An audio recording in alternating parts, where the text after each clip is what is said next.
안철수 후보의 부인 김미경 씨가 안철수 의원실 보좌관에게 사적인 심부름을 시켜왔다라는 이 의혹. 김미경 여사가 사과를 하긴 했습니다만 사과문은 딱 4문장이었다. 진정성 없는 갑질 사과가 아닌가라고 질문 주셨어요. 답 주시죠.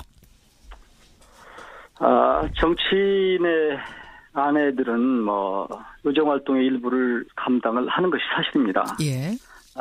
그런 차원에서 아마 김명경 교수 같은 경우에도 이제 이런 맥락에서 빚어진 일이 아닌가 싶은데요.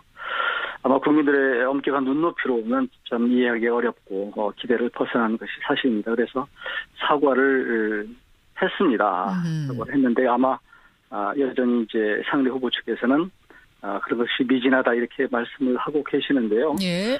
저는 그렇게 봅니다. 조금 전에도 이제 문 후보 측에 몇 가지 의혹들이 있음에도 불구하고 저는 문 후보 측에서 한 번도 사과한 적이 없는 것 같아요. 국민들이 그걸 수용하든 않든 간에 그나마 우리 이 쪽에서는 잘못된 것은 그래도 사과하는 모습 비해서 조금 다른 것이 아닌가 싶은데요.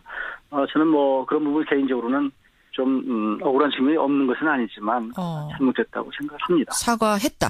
두 번째 질문도 역시 이제 민주당에서는 김미경 씨 관련된 질문을 보내셨어요. 뭐냐면 안철수 후보가 네. 보좌진은 공무원인데 공무원인 보좌진을 부인의 사적 업무에 동원하고도 문제의식을 느끼지 않았다는 점이 충격적이다. 후보 본인의 정확한 해명이 필요하다. 이 지적 어떻게 답하시겠습니까? 안 후보님도 아마 비슷한 맥락에서 유감을 표명한 것으로 듣고 있습니다. 같은 겁니다. 그러니까 이제 부인도 의정활동을 하는데 때로는 이제 같이 가기도 하고 대신 가기도 하고 이러기 때문에 그런 차원에서 이루어진 일인데 이게 생각보다 더 크게 상대 측에서 공격을 하니까 좀 억울한 측면은 있지만 그래도 결국은 사과를 했다 저는 그렇게 보기 때문에 그런 정도로 국민들 좀 이해를 해 주셨으면 좋겠고요. 그리고 본인들도 이번 기회로 정말로 대선이라고 하는 자리가 얼마나 엄격하게 치러지는가 하는 부분을 자각하는 계기가 됐을 거라고 생각합니다. 안철수 의원은 저 부인의 요런 것들을 사실 알고 계셨던 거예요? 아니면 몰랐던 거예요? 아니면 알았지만 이 정도 문제가 될 일은 아니라고 보셨던 거예요? 그것까지는 제가 확인을 하지 못했는데요. 일반적으로 의원들 사이에서는 이제 그 국회가 열린 기간 동안에 대신 행사를 가는 경우가 많이 있습니다. 부인들이. 그런 경우에는 사실 의정활동의 절반쯤 이렇게 대신해주고 있는 것이기 때문에 때로는 승차권을 좀 예매를 해주는 것을 좀 해주거나 이런 것들은 좀 있습니다. 그것을 공과 사를 엄격하게 구분하자면 잘못된 것이겠죠. 예를 들면 문재인 후보의 부인께서 호남을 지난 1년 동안 굉장히 오래 순방을 했던 것으로 압니다. 그런 경우에 아마 혼자 개인이 그걸 다 이렇게 돌았을까 적어도 한 분 정도는 수행하는 분이 있었을 텐데 그것이 이제 그 보좌진일지 아니면 또 현지에 있는 다른 민주당 관계자들일지는 모르겠어요. 이런 걸 경우도 엄밀하게 따지면 공사가 분명하겠느냐 이렇게 의혹을 제기할 수 있는데 그런 부분은 그런데 이제 논문 수정이라든지 이런 부분에 대해서도 시킨 게 있다 이런 지적이 있어서요. 만약 그렇다고 한다면 그건 잘못됐죠. 그래서 그런 부분에 대해서는 이게 사과를 했다고 저는 생각하고요. 그것이 미진하다고 말씀하시는 건데 그래서 이제 사과를 할 땐 사실은 확실하게 사과하는 게 좋은데 조금 그런 부분은 글쎄요. 국민들이 생각하는 것과 조금 차이가 있었던 것이 아닌가 싶습니다. 알겠습니다. 예. 먼저 더불어민주당 문재인 후보 선대위의 박광원 공보단장 연결이 되어 있습니다. 단장님 안녕하세요. 네, 안녕하세요. 반갑습니다. 슬로건이 정해졌더군요. 나라를 나라답게. 네네. 든든한 대통령 문재인. 든든한 대통령 문재인. 어떤 메시지를 전달하고 싶으셨던 거예요? 나라의 주인인 국민의 대통령이 되겠다. 주인인 국민을 하늘처럼 섬기는 대통령이 되겠다는 그런 뜻인데요. 첫 번째는 광화문 대통령입니다. 광화문 대통령은 국민들과 눈높이에서 소통하고 국민들의 편에 서겠다는 겁니다. 자, 그러면 국민들의 편에 서기 위해서는 어떻게 해야 되느냐. 두 번째가 일자리 대통령입니다. 국민들의 민생을 해결해 줘야 됩니다. 국민의 삶을 바꾸는 대통령. 그러기 위해서 일자리를 만들어야 되는 거죠. 일자리에 가장 먼저 또 가장 많은 역량을 집중하겠다는 것이고요. 예. 자, 그러면 자연스럽게 국민의 편에 서고 또 국민의 삶을 바꿔주는 대통령이 되면 어떤 일이 벌어지냐면 국민 통합 대통령이 되는 겁니다. 이런 기반을 바탕으로 국민 모두가 함께 나라의 미래를 위해서 일할 수 있는 국민 통합 대통령이 됐다. 이게 세 가지입니다. 광화문 대통령, 일자리 대통령, 국민 통합 대통령. 이건 다 연결되어 있는 가치 개념이죠. 그렇게 해서 나라를 나라답게 문재인 이렇게 맞습니다. 정하셨어요. 네네. 근데 사실 선거가 가까워지면서 주말 사이에 여러 가지 논란이 막 일제히 불거졌어요. 모든 캠프에서. 그중에서도 꼭 짚어봐야 할 의혹이 뭔가 저희가 문 캠프, 안 캠프에 똑같이 요청을 드렸습니다. 상대 네. 캠프에 던지는 질문 좀 주십시오 했더니 안철수 캠프에서는 이런 질문을 보내오셨어요. 네. 첫 번째는 이제 스탠딩 토론 문제인데 제가 그대로 읽겠습니다. 네. 지금은 봉합됐지만 문재인 후보 측은 TV 토론 협상 중에 나갔습니다. 의자 없으면 안 하겠다 하면서. 그런데 이 스탠딩 토론은 선관위 토론 중 5월 2일 또 한 차례 예정이 돼 있습니다. 그럼 그때도 의자 달라고 하실 겁니까? 이렇게 보내오셨습니다. 답 주시죠. 이 대답은 사실은 제가 그 룰미팅에 참여하진 않았지만 제가 잘 아는 분이 룰미팅에 참여를 했는데 예. 룰미팅은 여러 가지 얘기를 주고받는 과정이죠. 최종 확정된 것을 발표하는 것이 사실 예의입니다. 그런데 그 룰미팅에 가기 전에 그 실무자가 예를 들어서 예. 우리 선대본부, 선대위원회에 무슨 지침을 받고 갔다든지 후보의 지침을 받고 간 게 아니고 그 자리에서 대화를 하다 보니까 예. 서서 하자 그래서 서서 하는 거 얼마든지 좋은데 예를 들어보자. 120분 토론, 2시간 토론을 한다면 예. 5사람의 후보와 1사람의 사회자가 각각 20분 정도씩 얘기를 하게 되는데 우리는 완전 자유토론이 아니고 구획된 일종의 칸막이 토론이죠. A 후보가 B 후보에게 또 질문하고 B 후보가 A 후보에게 질문한 이런 9분 정도씩 시간이 주어지는 그런 칸막이 토론인데 그러면 나머지 시간은 100분 동안은 서 있어야 되는데 그 멀뚱하게 뭐하러 서 있을 필요가 있냐 이런 얘기를 한 겁니다. 합리적인 지적이죠. 의자를 놓고 앉았다 일어났다를 할 수 있게 해달라 자유롭게. 앉았다 일어났다 할 수 있게 해달라는 것보다 예. 아무 말도 안 하고 나머지 세 사람은 쭉 서 있는 거 아닙니까? 그때는 좀 앉아있게. 상상을 해보시죠. 그것이 어색한 장면이다. 텔레비전에서는. 그 합리적인 지적을 했는데 그걸 밖에다가 유출을 했어요. 무슨 건강에 문제가 있어서 서 있을 수 없어서 그랬다.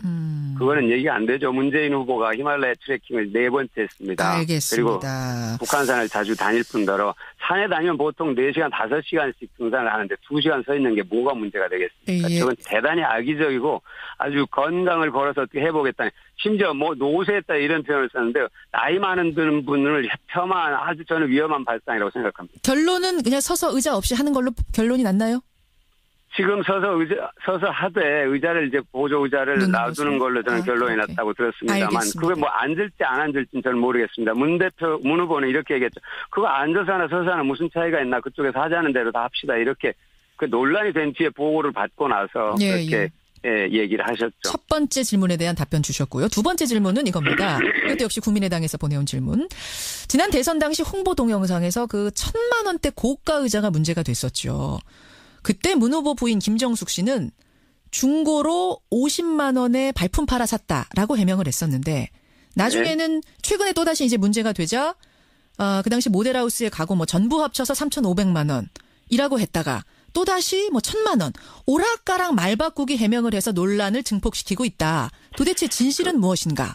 그것도 사실은 그렇게 뭐라고 할까요? 좀 전에 말씀하신 것처럼 아파트 임대 분양 사무소에 비치되어 있던 그런 가구 일체를 한 15점을 1,000만 원에 구입한 것은 사실입니다. 근데 그게 마치 무슨 말이 바뀐 것처럼 얘기되는데 정확하게 해명하는 과정에서 일부 실무자들이 정확하게 확인하지 않고 한 부분이 있지만 처음부터 50만 원이라고 했던 것은 15점 정도를 중고 가구니까요. 1,000만 원 주고 샀으니까 그래 한 점 정도에 뭐 50만 원 정도 됐겠다 이렇게 얘기를 한 거죠.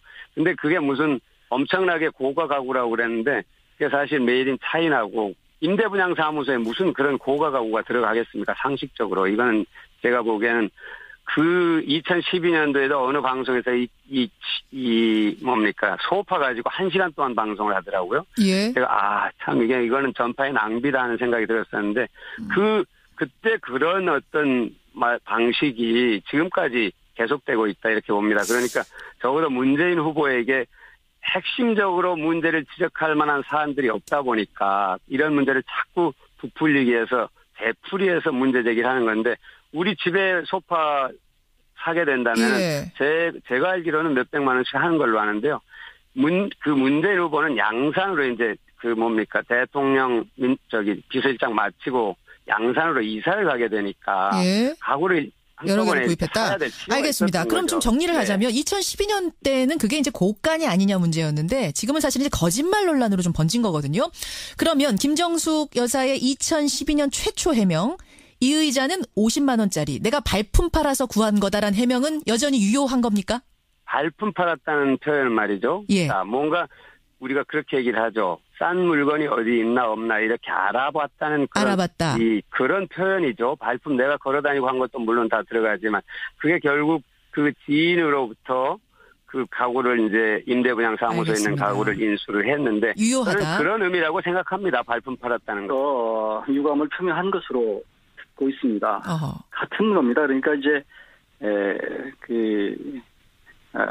부인 도 의정활동을 하는데 때로는 이제 같이 가기도 하고 대신 가기도 하고 이러기 때문에 그런 차원에서 이루어진 일인데 이게 생각보다 더 크게 상대 측에서 공격을 하니까 좀 억울한 측면은 있지만 그래도 결국은 사과를 했다 저는 그렇게 보기 때문에 그런 정도로 국민들 좀 이해를 해 주셨으면 좋겠고요. 그리고 본인들도 이번 기회로 정말로 대선이라고 하는 자리가 얼마나 엄격하게 치러지는가 하는 부분을 자각하는 계기가 됐을 거라고 생각합니다. 안철수 의원은 저 부인의 요런 것들을 사실 알고 계셨던 거예요? 아니면 몰랐던 거예요? 아니면 알았지만 이 정도 문제가 될 일은 아니라고 보셨던 거예요?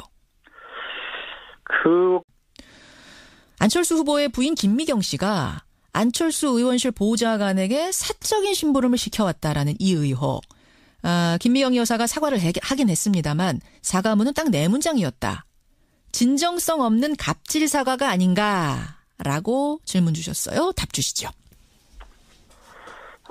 정치인의 아내들은 의정활동의 일부를 감당을 하는 것이 사실입니다.